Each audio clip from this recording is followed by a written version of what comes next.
আসসালামু আলাইকুম ওয়া রাহমাতুল্লাহি ওয়া বারাকাতুহু। হে মুসলমান, কথাগুলো একটু মনোযোগ দিয়ে শুনে যাবেন। আজকে আমরা একটু কিছু হলেই অধৈর্য হয়ে যাই, নিজের ঈমানকে বিক্রি করে দেই। আজকে আমি আপনাদের সামনে এমন একজন সাহাবীর কথা বলবো, যার শরীরকে অত্যাচারে ক্ষত বিক্ষত করে দেওয়া হয়েছিল, কিন্তু তার ঈমানকে সামান্য পরিমাণ নাড়াতে পারেনি। তিনি হলেন হযরত বিলাল রাদিয়াল্লাহু তাআলা আনহু। বিলাল রাদিয়াল্লাহু তাআলা আনহু একজন দাস ছিলেন।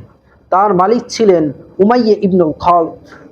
রাসূলুল্লাহ সাল্লাল্লাহু আলাইহি ওয়াসাল্লামের দাওয়াতে যখন হযরত বিলাল রাদিয়াল্লাহু তাআলা আনহু ইসলাম গ্রহণ করলেন, তখন তার মালিক উমাইয়া ইবনুল খালদ তার উপর ক্ষিপ্ত হয়ে উঠল। প্রচণ্ড রৌদ্রের সময় যখন মক্কার মরুভূমির বালু আগুনের মতো উজ্জ্বল হয়ে উঠত, তখন হযরত বিলাল রাদিয়াল্লাহু তাআলা আনহুকে উলঙ্গ করে তার উপর শুইয়ে দেওয়া হতো এবং তার হাত পা বেঁধে দেওয়া হতো এবং তার বুকের উপর ভারী ভারী পাথর নিক্ষেপ করা হতো এবং পাথর চাপা দিয়ে রাখা হতো, যার কারণে তিনি সঠিকভাবে শ্বাস নিতে পারতেন না।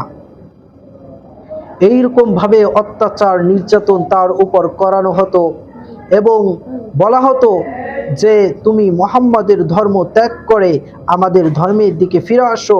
কিন্তু তিনি কখনোই এই ডাকে সাড়া দেননি।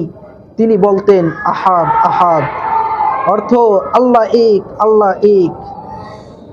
তার ঈমান কতটা মজবুত ছিল!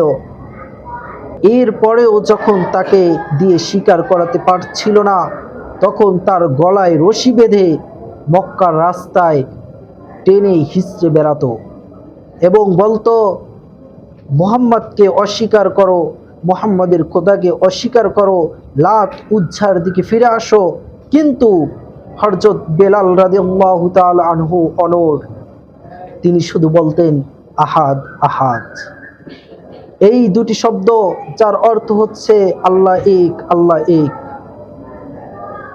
তার উপর কতই না অত্যাচার করা হয়েছে, কতই না নির্যাতন করা হয়েছে। তার শরীরের চামড়াগুলো একেবারে ছিলে গোস্ত বের হয়ে গিয়েছিল, কিন্তু তখনও তিনি তার রবকে ভুলেননি, তখনও তিনি ইসলামকে ভুলেননি। এই জন্যই তো তিনি পেয়েছিলেন একজন বিশিষ্ট সাহাবীর মর্যাদা, হয়েছিলেন মক্কার মুয়াজ্জিন। এই ছিল হযরত বিলাল রাদিয়াল্লাহু তাআলা আনহুর ঘটনা। আজ আমরা কি দেখতে পাই? আমরা সামান্য টাকার জন্য, সামান্য টাকার লোভে নিজেদের ঈমান বিক্রি করে দেই। সামান্য সম্পত্তির লোভে আমরা নিজেদের ঈমান বিক্রি করে দেই। আজ আমরা ইসলামকে নিজেদের অন্তরে ধারণ করতে পারি না।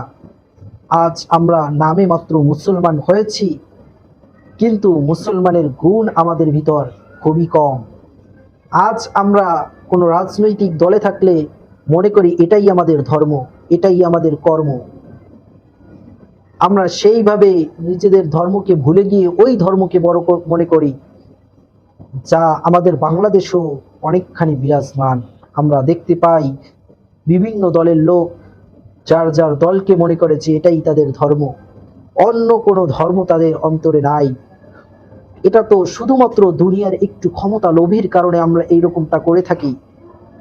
কিন্তু হযরত বিলাল রাদিয়াল্লাহু তাআলা আনহু এত অত্যাচার নির্যাতন সহ্য করার পরেও তিনি আহাদ আহাদ শব্দ উচ্চারণ করতেন। এই কারণেই তারা ছিলেন সোনালী যুগের মানুষ।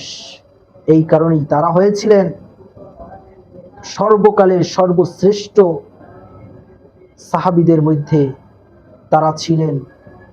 তারাই ছিলেন উত্তম মানব। হয়েছিলেন এক একজন সাহাবী হয়েছিলেন ইসলামী আদর্শের উজ্জ্বল নক্ষত্র। তাই তো তারা মহান।